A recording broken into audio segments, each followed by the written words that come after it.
A principios de abril del 2011, en una reunión de altos cargos del FMI y el Banco Mundial, el entonces director del Fondo Monetario Internacional, Dominique Strauss-Kahn, pedía empezar a dar pasos concretos en el proyecto que venía proponiendo desde hacía ya varios meses. Pero resulta que esta propuesta de empezar a realizarse encendería la cuenta regresiva de una bomba con efectos catastróficos para la élite financiera, especialmente para la élite financiera de Estados Unidos. Un mes más tarde, el 14 de mayo del 2011, Dominique Strauss-Kahn, que regresaba a París desde Estados Unidos, fue sacado del vuelo y arrestado en Nueva York, acusado de agresión sexual e intento de violación contra una migrante africana que trabajaba en un lujoso hotel neoyorquino. No obstante, su vida volvió más o menos a la normalidad semanas más tarde, cuando ya había sido obligado a renunciar a su cargo del FMI, así como a su candidatura para las elecciones presidenciales de Francia de 2012. Y no en vano, muchos analistas de todo el mundo empezaron a sacar sus propias conclusiones y relacionaron este arresto de dudosas acusaciones con sus propuestas de cambiar las reglas del juego en el mundo de las grandes finanzas. ¿Qué proponía este señor en 2011 que ningún medio de habla hispana te lo contó? Pues no te vayas, quédate con nosotros, que ahora mismo te doy detalles basados en hechos y datos sobre el hombre que desafió a la élite financiera y entenderás de una vez por todas cómo funciona el FMI. Suscríbete al canal para que no te pierdas los siguientes capítulos y mira los capítulos anteriores si es que no los has visto.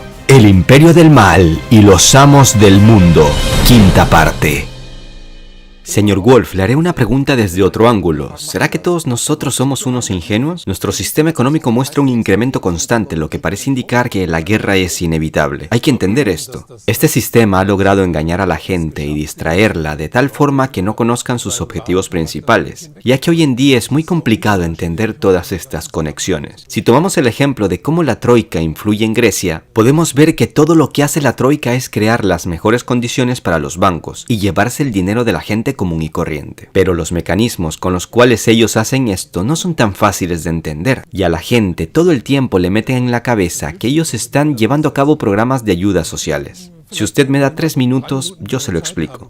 Sí, claro. Para entender cómo funciona la Troika, debemos imaginar un pequeño pueblo en cualquier parte del mundo. Y este pueblo necesita un nuevo consejo agrario, y supongamos que la construcción de este edificio cuesta $100,000. El alcalde es el encargado de este proyecto. Él va al banco y les dice que tienen un proyecto, pero la construcción les cuesta $100,000 y que solo tienen 50,000. Entonces les pide prestado los otros 50,000. El banco le dice, claro, por supuesto. Después el alcalde va a donde el director de la compañía constructora y le dice, vamos a arreglar esto entre nosotros, pero primero nos metemos $25,000 en el bolsillo cada uno. Después el alcalde va al consejo y les dice que por desgracia el proyecto costará $150,000. En el consejo no le hacen ninguna pregunta y lo aceptan tal cual el alcalde les explica, ya que no entienden sobre economía, y el resto del pueblo tampoco le pone peros a este cambio, así como la mayoría de la gente común de todo el mundo tampoco vería ningún inconveniente. Después va el director de la compañía constructora junto con el alcalde al banco y les dicen que necesitan $50,000 más, y el banco les dice, no, ya nos dimos cuenta de todo, ustedes son unos corruptos, no les vamos a volver a dar nada a ustedes. Y ahora viene lo más interesante, ellos van al Fondo Monetario Internacional o a la Troika y la Troika no les rechaza nada. Por supuesto les vamos a dar un crédito, pero con una pequeña condición, vamos a enviar a su pueblo a unas personas, ellos analizarán la situación y les contarán detalladamente estas condiciones, y estas personas van, analizan y van donde el alcalde y el director de la constructora y les dicen, aquí cada miércoles hay una feria donde la gente vende los productos que produce, pero desde hoy, ahí mismo, ya está reservado un lugarcito para una multinacional estadounidense que vende variedades de productos alimenticios. La segunda condición, vemos que tienen un pequeño banco local en el pueblo, una filial que da créditos y lleva las cuentas de sus clientes, pero ahora, ahí al ladito va a estar una filial del banco Goldman Sachs. ¿Y qué pasa después? Les explican la tercera condición. Miren, también sabemos que en el pueblo hay un pozo. Este pozo ahora será privatizado por nosotros. Estas son las 3 condiciones. Lo siguiente que hace la Troika o el FMI es decirles que ellos mismos, el alcalde y el director de la constructora, escriban una propuesta, como hecha por ellos mismos, donde les proponen a ellos comprar esas 3 cosas, para que no quedemos como tontos o bandidos en la sociedad mundial, les dicen.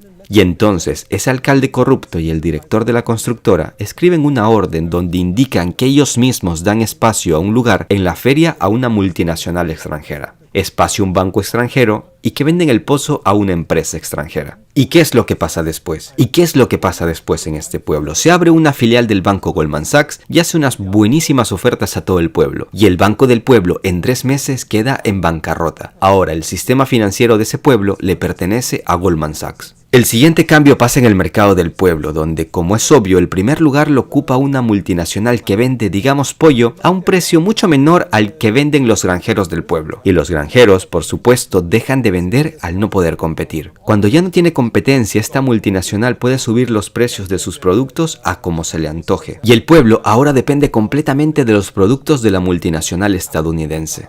Y después ellos van a pedir créditos a Goldman Sachs. Completamente cierto. Y esto fue justamente lo que pasó en África. Los africanos antes eran capaces de abastecerse ellos mismos con la producción interna. Y ahora dependen completamente de los productos alimenticios de otras partes. Y como decía, el tercer punto, dentro de un mes la gente se despierta y quiere ir al pozo a sacar agua. Del pozo del que siempre sacaban de forma gratuita. Y de repente ven que el pozo está cerrado. Pero hay un letrero que dice que la venta de agua se encuentra allí. Entonces deben ir a la tienda donde venden agua en botellas de plástico. Este es el escenario por el cual funciona la Troika y el FMI. ¿Pero eso es terrorismo? Claro que es terrorismo, es una estafa. Este es el verdadero terrorismo, es la pura verdad. Y después de todo esto, estas instituciones llegan y te dicen que todo era parte de un programa de ayuda para el pueblo. Pero yo a esto le llamo fascismo neoliberal. En pocas palabras, se puede decir que este alcalde corrupto vendió a su pueblo por un puñado de dólares. Seguramente tras varias operaciones de este tipo durante su carrera política habrá ganado muchísimo dinero. Y luego se habrá ido a vivir a Miami. ¿Se te hace conocido este escenario que se repite una y otra vez en tu país? Pues sí, así es como el pueblo es el que queda jodido, así es como las personas comunes y corrientes como tú y como yo quedamos siempre jodidos. El FMI juega un papel importante para sus principales beneficiarios, los bancos, al destruir la economía de un país. Y cuando un país está destruido económicamente, empiezan a llegar salvadores extranjeros que compran los activos del país por centavos de dólares. Y así luego toman el control de la economía y se adueñan de sus procesos financieros. Se puede decir que el FMI es el responsable de tender la alfombra roja por el que pronto empiezan a caminar las élites financieras. Muchos expertos coinciden en que hay 3 fases para que un país se endeude con el FMI. Cuando un país está en crisis, llegan representantes del FMI o de otras estructuras financieras y preguntan, ¿no quieren un préstamo? A lo que por lo general responden, no gracias, no necesitamos. Pero ellos siempre vuelven a insistir. En pocas palabras, se puede decir que estas organizaciones les meten en la cabeza la idea de que necesitan endeudarse. Si este plan, digamos, nada ofensivo, no funciona, entonces en este escenario empiezan a aparecer los servicios secretos, que tienen sus propios métodos. Y si esto tampoco funciona, entonces empiezan a aparecer revueltas o guerras desestabilizadoras. Por eso ahí donde hay mucho dinero, ahí siempre están los servicios secretos. ¿Te acuerdas de los acuerdos de Bretton Woods de 1944 de los cuales te di detalles en la primera parte? Seguramente recuerdas que el FMI fue creado en el marco de estos acuerdos a fin de garantizar la estabilidad del sistema monetario internacional después de la Segunda Guerra Mundial. Se suponía que el Fondo Monetario Internacional daría estabilidad económica a los países, pero por esos años nadie podía imaginar el inesperado desenlace que se tendría al pedir ríos de dólares en préstamos al FMI. Como te contaba en el tercer capítulo, en el mundo ha habido gente con poder que ha desafiado el sistema financiero mundial y a la hegemonía del dólar. Pero la élite financiera no se esperaba que uno de sus hombres empezara a contarle al mundo una gran verdad. Acomódate para que no te caigas de tu asiento, que ahora viene lo más impactante. El director del FMI que desafió a la élite financiera de Estados Unidos. El premio Nobel de Economía Joseph Stiglitz escribía antes de la detención de Strauss-Kahn en 2011. Kahn está demostrando ser un líder sagaz del FMI. Solo nos queda esperar que los gobiernos y los mercados financieros presten atención a sus palabras. Pero los que prestaron mucha atención a sus palabras fueron las élites, ya que lo silenciaron sin hacer un solo disparo. El 4 de abril del 2011, Strauss-Kahn pronunció un discurso que tuvo poca resonancia en los medios, y fue quizás el día que firmó su sentencia de muerte en su carrera política. Escucha lo que dice. Don't get me wrong. Globalization has delivered a lot. And has lifted millions, tens of millions, hundreds of million people around the world out of poverty. But it has also a dark side. And the dark side is a large and growing chasm between rich and the poor.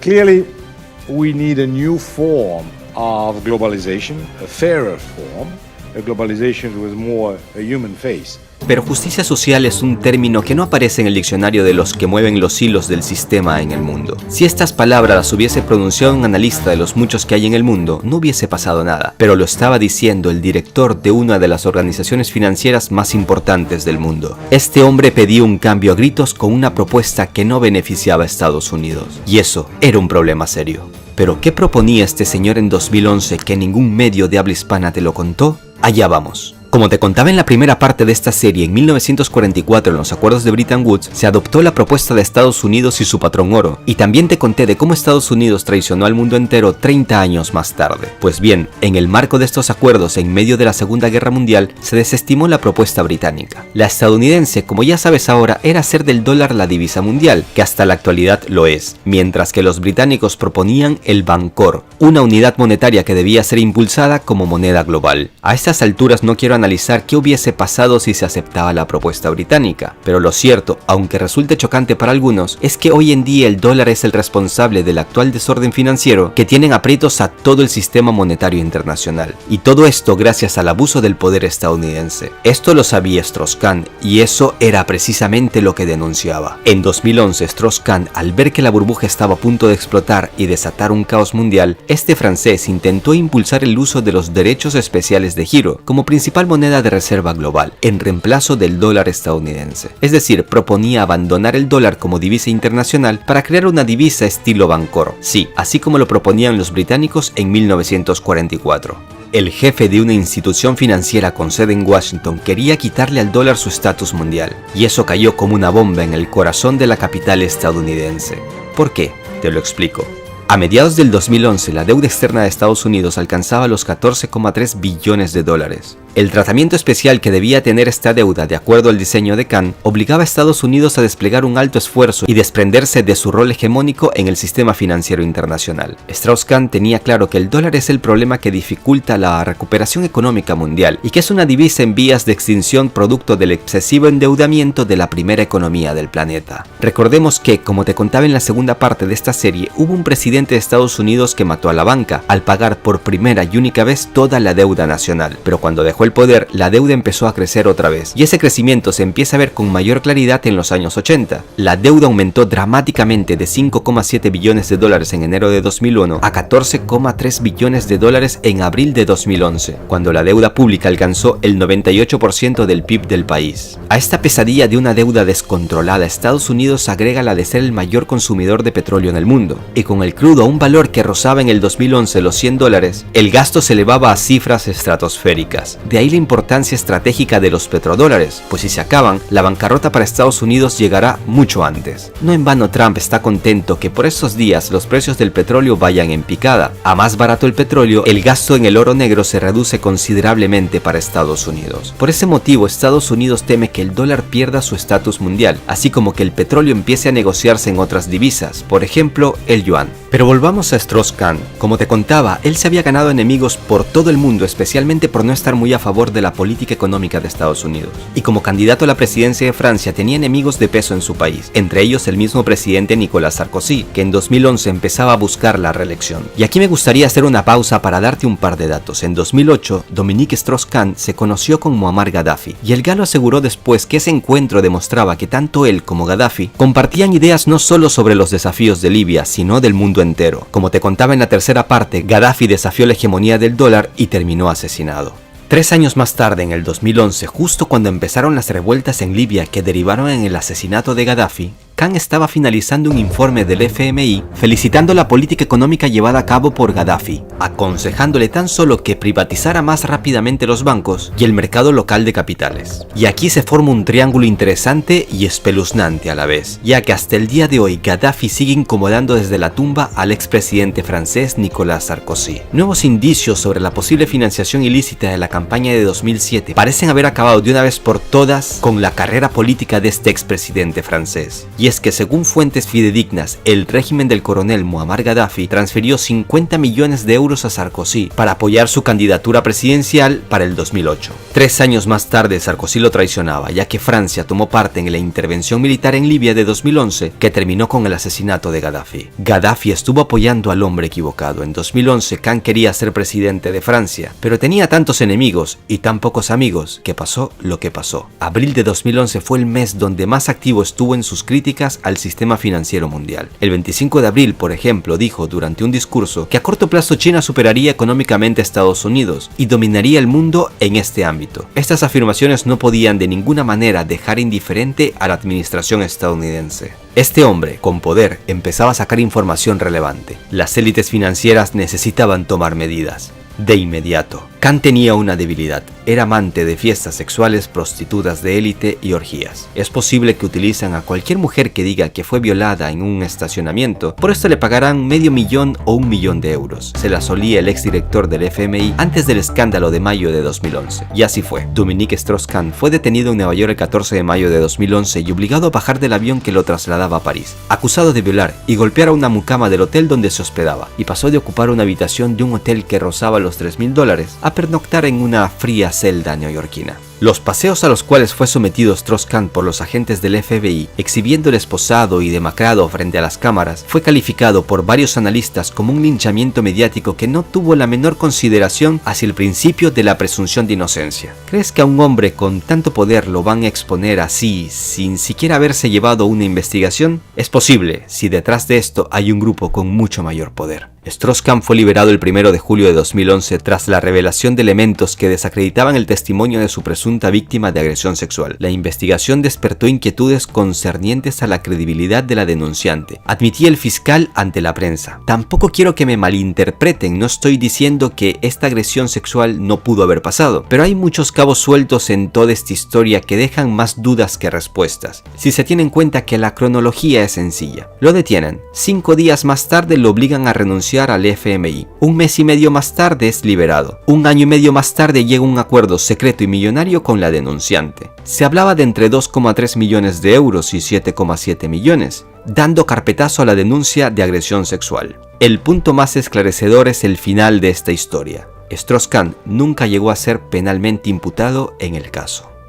¿Qué credibilidad tiene una mujer que mintió en su solicitud de asilo al asegurar con lágrimas en los ojos que fue violada por una banda de criminales en Guinea, algo que luego reconoció que era falso? Se preguntaba cierta prensa en medio del escándalo. Todo parece indicar que nunca sabremos lo que en realidad pasó, ya que cada parte defiende su versión a capa y espada. ¿Le habrán quitado el poder a punta de injurias? Nunca lo sabremos. Lo cierto es que este hombre, a día de hoy, es un moribundo político. En 1944, cuando nació el sistema financiero que dura hasta nuestros días, medio mundo estaba en ruinas y casi toda la economía mundial estaba concentrada en el territorio de un solo país, Estados Unidos. Pero en la actualidad, Estados Unidos ya no es el único oasis financiero en nuestro planeta. Los centros de finanzas inevitablemente se empiezan a trasladar a otros países, donde se desarrollan a pasos agigantados nuevos modelos económicos. Y todo parece indicar que nos encontramos a las puertas de una nueva era financiera mundial. En el siguiente capítulo te contaré el caso de un país que logró pagar toda la deuda externa, incluyendo el crédito al FMI,